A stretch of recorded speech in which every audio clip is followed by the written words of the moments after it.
नमस्कार मंडळी, मी मानसी. तुम्हा सगळ्यांचे एका नवीन मिनी ब्लॉगमध्ये खूप खूप स्वागत आहे. आजपासून नवरात्री उत्सवाला सुरुवात झाली आणि आजचा रंग आहे पांढरा. मला कुठे बाहेर जायचं नव्हतं, घरीच छान अशी पूजा वगैरे करायची होती, म्हणून मी ड्रेसच घातला आणि म्हटलं छान असं तयार होऊया आणि तुमच्याबरोबर ह्या गोष्टी शेअरही करूया. आता मी नेहमी जेव्हा घरी असते ना, तेव्हा काय काय यूज करते हेच तुम्हाला मी इथे दाखवते.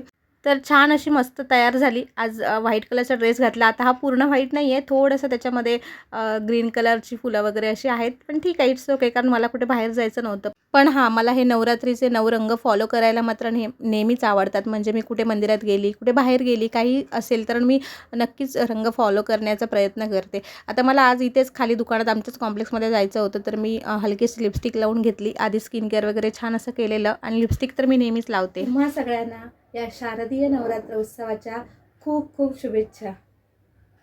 लोक सकाळच्या नाश्त्याला पोहे करतात, आम्ही संध्याकाळच्या नाश्त्यालाही पोहे करतो. आता संध्याकाळची ना मुलांना भूक लागते बरीच, मग त्यांना संध्याकाळी 7, 6:30, 7, 7:30 ह्या वेळेत ना काहीतरी असं पोटभर खायला पाहिजे असतं. मग जे काही असेल ते घरचा छान नाश्ता असं करून देते, कधीतरी बाहेरचाही होतो. नंतर मग छान अशी घरी दिवाबत्ती करून घेतली संध्याकाळी. तर चला, आजचा असा होता माझा दिवस. तुम्हाला आवडला व्हिडिओ तर नक्कीच लाईक, शेअर, सबस्क्राईब करा.